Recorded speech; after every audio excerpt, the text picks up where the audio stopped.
This podcast is presented by the Centers for Disease Control and Prevention. Welcome to Shift into Better Health, a podcast series for the National Diabetes Prevention Program's Lifestyle Change Program for folks who want to improve their health, have more energy, and prevent type 2 diabetes, heart disease, and stroke. The Lifestyle Change Program is proven to work. We're glad you're here with us today on the road to better health. I'm your host, Captain Jack, radio personality and former professional truck driver. Each episode in this series is led by drivers for drivers and will cover a topic from the Lifestyle Change Program. We'll talk about how to tackle challenges professional drivers face and how to eat better, exercise more, and manage stress on the road. So you'll arrive at your destination a healthier you, faster and easier. In our last episode, we talked about calories and why burning more than you take in is important. Today, we're going to focus on getting more and better sleep and why catching Zzzz is just as important for your health as eating healthy and being more active. I recently sat down with two guests to talk about it. Bob Perry, known to many as the Trucker Trainer, is president of Health and Transportation, an organization that offers health and medical services to bus and truck fleets. Helping truckers is personal for Bob. He is the son and brother of career drivers from Northeast Ohio and even drove for a while himself. When our father retired, he retired with the professional truck driver health care package. He had high blood pressure, sleep problems, and he was a diabetic. And it prevented him from enjoying his retirement life, and he passed away early. I want drivers to retire healthy. I want them to be able to retire and enjoy their time with their families. And my goal is to help my two brothers not to retire with health issues because I realize that how tough this job is. Many long-haul truck drivers have unhealthy behaviors, including not getting enough sleep every night. It's recommended that you get a minimum 7 hours of sleep per night. Sleep is a big issue out there on the road, no doubt. And finding a safe and comfortable place to stop and to eat and sleep is very, very important. When a driver stops, they've got 10 hours or so, but in that 10 hours, they're expected to get their sleep, do the laundry, they got to get a shower in, they got to call their family, got to take care of personal bills, and then they're parked into a truck stop and there's a cattle car coming in, there's air horns going off during the night. Depending on where you live, you're always going to see traffic jams. And in those traffic jams, 80% of the people sitting in that traffic are truck drivers. So they're losing time, and they have to make that time up somewhere. And unfortunately, where a lot of them make it up is they go without sleep. If you're not getting enough sleep, you're at risk for more than just grogginess and slower reaction time. A lack of sleep can weaken your immune system, increasing your risk for infections, high blood pressure, and type 2 diabetes. You might have increased appetite, which can lead to overeating. So, Bob, what are some tips for getting more and better sleep? I highly recommend being bunk ready and having that space back there so it's conducive to their quiet time space, right? Try to make it feel like you're at home as much as you can. And when it comes to your health and your ability to work and be productive, you need to make sure you have a good mattress to sleep on. You need to make sure that area is clean. It's inviting that you get in there and it's comfortable for you to be in there. That's like your space, right? Memory foam works, bro. That's the good stuff right there. And I have a mattress topper on top of that. And then the pillow is oh so important. You buy these pillows sometimes, and we used to do this a lot when I was young and stupid. We would do things like, it's a pillow. Go buy a pillow, $1.99. Good pillow, fine. Yeah, looks fluffy, feels fluffy. 2 weeks later, it's as flat as a pancake, and you can't use it anymore. When you look inside a truck, it's usually designed to be very industrial, which makes sense to some levels, but you got to make it more inviting, more empowering, better colors, better lighting. So it's conducive and they feel good about being in that space. Who wants to sit around and drive around in dark colors and not feel illuminated, right? It's like when we all go to our home, we're having a rough time at work or whatever it is, right? All we do is we want to think about, I want to get home. I want to get to my environment. So you make it so it's comfortable like your home, whether it be pictures of your family or whatever, and you've got the right type of sleeping and comforts of all home, pillow, comforter, all those kind of things. Clean your sheets on a regular basis, right, to keep it fresh. Also joining me again was professional driver Glenn Keller. Bob mentioned that noisy truck stops often make sleeping difficult. I mean, they've got the loudspeakers on all night long. Patrick, from Fresno Freight, your truck is ready and your fuel is, things like that all night long, of course you're going to stay awake. So how do you block out the noise, Glenn? There's some drivers that don't want to be around a refrigerated trailer because that thing cuts on and cuts off all night long, and things that might disturb your sleep. I'll usually find some place quiet in the back where it gives the appearance of being quiet, but that's where I'll park at, because I know once I lay down, I want to be able to get a good, peaceful night, afternoon, morning sleep. So you find the place that's the quietest, and hopefully you have one of those trucks that you can bring the curtain down and it kind of soundproofs it a little bit more and keeps all the noise out.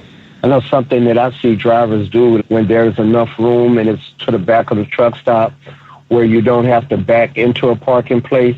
Although all the other trucks might be facing forward, they'll pull straight in. As a matter of fact, I was looking at that last night, and the truck that parked next to me pulled straight in.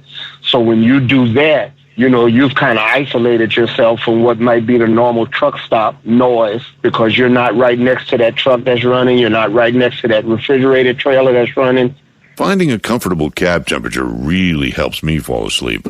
I'm a firm believer that the cooler it is, the better you're going to sleep. That's just worked for me. And I'm not talking about cold. I'm talking about a cool between 67 and 69 degrees, and just enough so you can put a blanket on yourself. What temperature do you prefer? I cannot sleep hot. I just can't.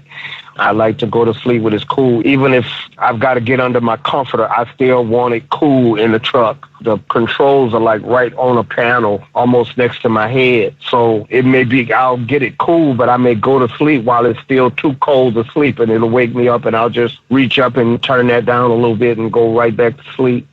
In the wintertime, when you feel that your heat is up too high, it disturbs your sleep, because either you're going to be too hot, your breathing's going to be affected if you don't have a humidifier on in the room, and you're blowing hot air all over the place. So the best thing you can do, I think, is just keep it to a point where it's between 67 and 69 degrees, and you'll be fine. I've heard that eating a heavy meal or a spicy meal can make it harder to fall asleep. You have a cutoff time where you're done eating for the day. When I'm home, we practice not eating after 7, but then going back to being on the road, and sometimes it's sleeping at night and sometimes it's sleeping in the day.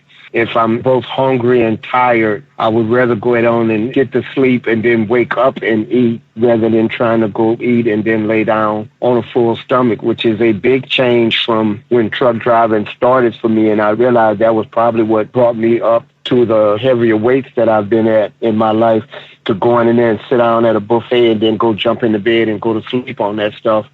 So I try to make sure I don't get into any of that late eating and then going trying to lay down on it and expecting to get any kind of real rest. Did you ever let people around you know when you were planning to sleep and ask them not to disturb you? Sometimes I'll put my phone on Do Not Disturb, and the only calls that'll come through will be the people that must be calling me for a reason. Otherwise, the call wouldn't come through. You can't get in touch with me after 10 o'clock.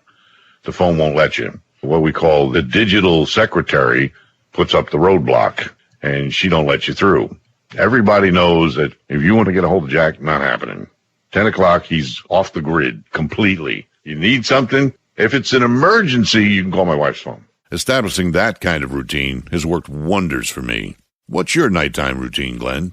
That routine starts with finding out, okay, when do I need to start driving again? And to be able to accomplish the things that I want to do and need to do, and get in the bunk to be able to get that adequate amount of sleep and rest.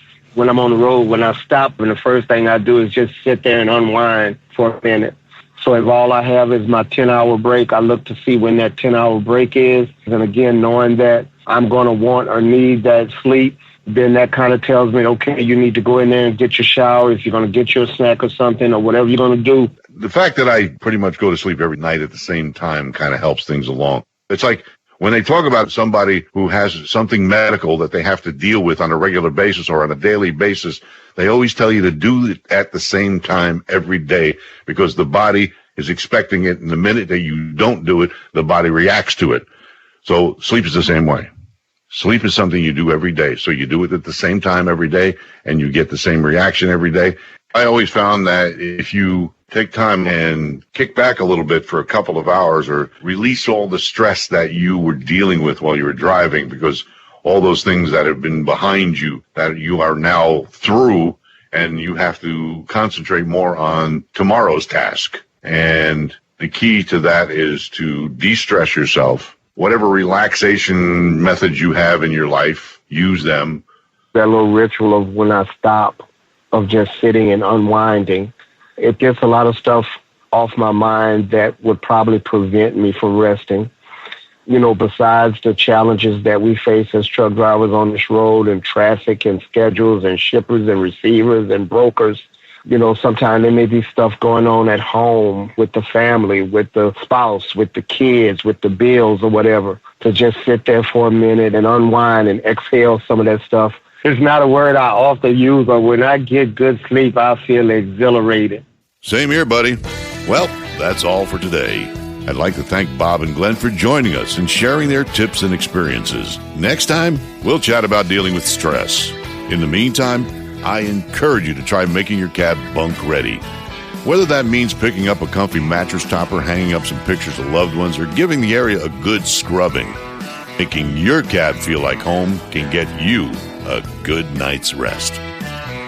Remember that America needs you healthy. Your family needs you healthy. You need to be healthy to continue living this trucking life. We're on this journey together, every mile of the way. For the most accurate health information, visit cdc.gov or call 1-800-CDC-INFO.